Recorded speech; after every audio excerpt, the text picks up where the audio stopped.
Gold trusted gold buyers తాకట్టులో ఉన్న బంగారాన్ని విడిపించి ఈ రోజు ఉన్న మార్కెట్ ధరకే కొనబడును. మరిన్ని వివరాలకు సంప్రదించండి 77107720.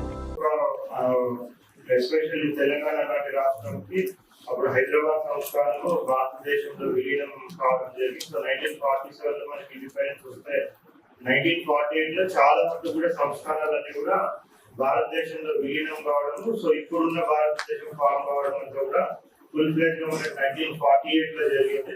బట్ దానికన్నా ముందే మనకి కాన్స్టిట్యూయెంట్ అసెంబ్లీ అనేది ఇండిపెండెన్స్ రాకముందు నుంచి ఎస్టాబ్లిష్ అయ్యేది కంటిన్యూ అయిపోతూ వస్తాం. సో దాని ఫైనల్ రిపోర్ట్ మనకి ఇచ్చి అది అప్పుడు ఏదైతే ఏర్పాటు చేస్తున్నారో అప్పుడున్న పార్లమెంట్ కాన్స్టిట్యూయెంట్ అసెంబ్లీ కింద కూడా అది ఫంక్షన్ అవుతా ఉంటాయి.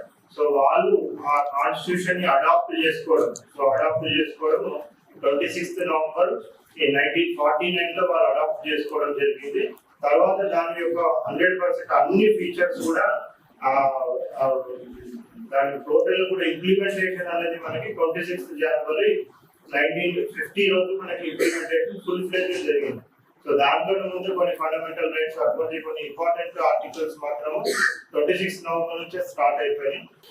అప్పుడున్న ఈస్ట్ పాకిస్తాన్ అంటే ఇప్పుడు ప్రజెంట్ బంగ్లాదేశ్ కానివ్వండి.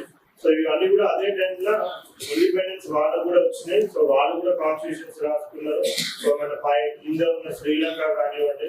సో ఎన్నో నైబరింగ్ కంట్రీస్ కి అందరూ కూడా అప్పుడే ఇండిపెండెన్స్ వచ్చేసి వాళ్ళు కూడా సో ముందు వెంట వచ్చి వాళ్ళందరూ కూడా ఈ కాన్స్టిట్యూషన్స్ రాసుకోవడం జరిగింది. బట్ మన కాన్స్టిట్యూషన్ ఎంత స్ట్రాంగ్ అంటే కూడా ఇయర్ బై ఇయర్ మన టోటల్ అందరూ కూడా ఇంటిగ్రేట్ అయిపోతారు.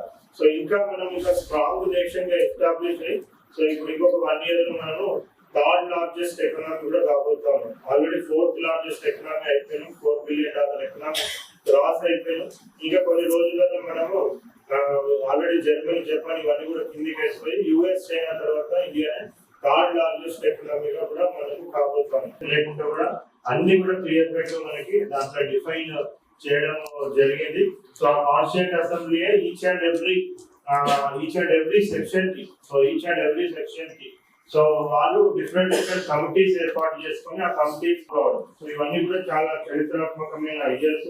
సో దాంట్లో మనం చూసుకున్నట్టయితే 1948 ఒక స్పెషల్ ఇది ఉంటుంది మనకి. సో దాంట్లో 26 నవంబర్ రోజు సో ఎన్నో డిస్కషన్స్ ఎన్నో అన్ని ఆర్టికల్స్ అన్ని each and every article fundamental resolved to constitute India into a sovereign, socialist, secular, democratic republic, and to secure to all its citizens justice, social, economic, and political liberty of thought, expression, belief, faith, and worship, equality of status and of opportunity, and to promote among them all fraternity, nurturing the dignity of the individual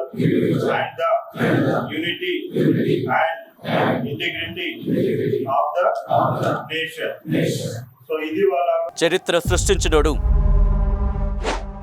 ఇప్పుడు ఆ చరిత్రని తిరగరాయబోతున్నాడు. అబద్ధాల గోడల్ని బద్దలు కొట్టి నిజాలను రాగా మీ ముందుంచబోతున్నాడు.